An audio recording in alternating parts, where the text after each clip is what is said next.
Ways to achieve formal congruence. Formal congruence is when the text around an image expands on the image's visual components. Scale and proportional relationships within the picture can be repeated by the text. A photo with a large object filled to its edge can be surrounded by bold, large block copy. An elegant font can be placed alongside of an illustration of a mansion. Type that wraps around the border of an image is a simple means of creating congruence. Format opposition. Just as congruence can unite text and image, formal opposition may integrate them through contrast. An example of this would be a straight font arranged alongside an organic object in a photo. This does not mean that the picture and text attributes should be completely different. This would destroy unity and consistency. There should be some contrasts along with some similarities. The author uses an example on page 80 of the main text. He compares the contrast between the letter forms of the letters M and O. While they contrast with an angular versus a curved surface, they would have similar attributes when used together to make a word. Attributes such as color, size, and font style would stay the same. Opposition example. Abstract qualities of text and images can also be a source for creative composition.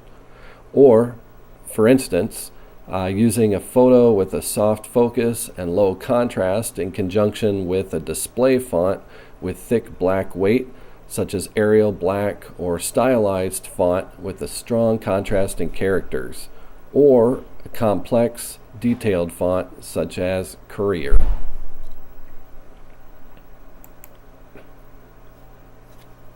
Examples of breaking the grid.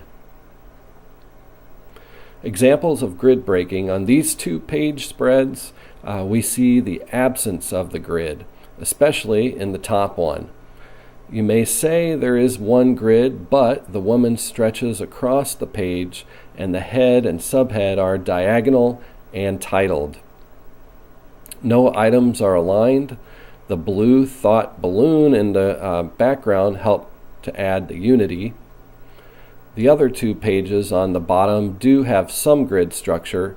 There are 3 columns of type oriented toward the page bottom, but the photo breaks the grid columns by bleeding out of the corner of the page.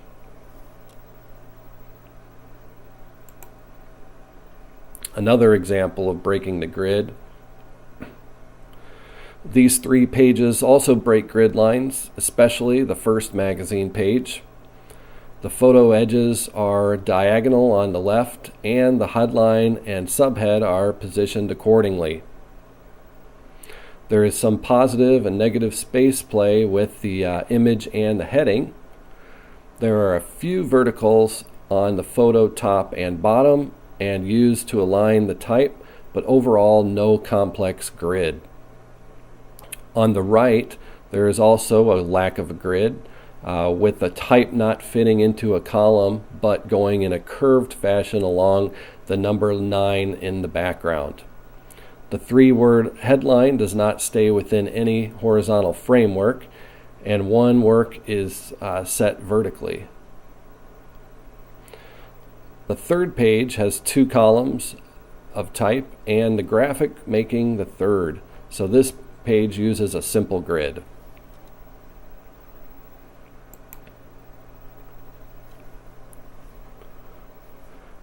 This example even goes further.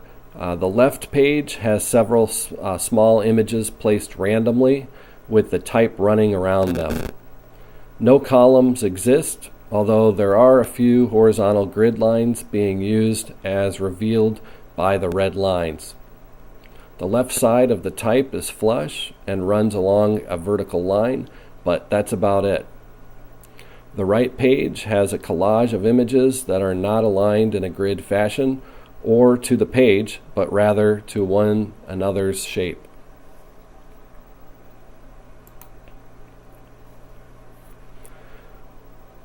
Image and text relationship examples.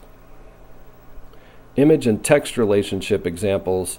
This two-page magazine spread shows a traditional grid layout of 2 columns of type on both pages and some overlapping of images into different grid areas than the type. The small rectangles help balance the small images on the top of the right page so that they fit within the vertical column grid areas. There is also a call out that breaks the grid on the right page, but in a minor overlap.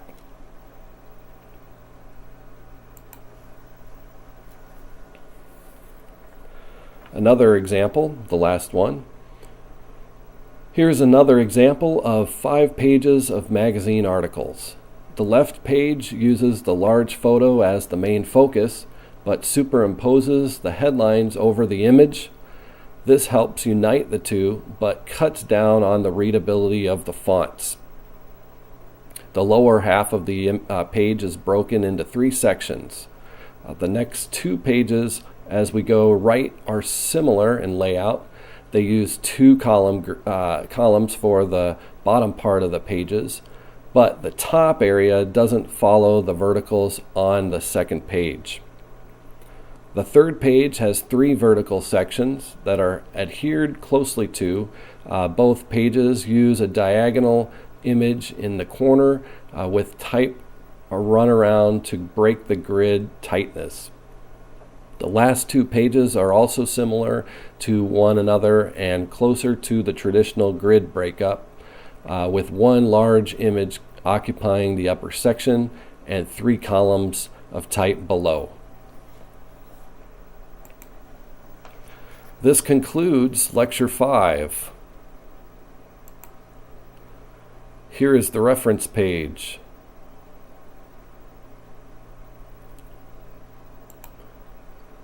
One more page of references.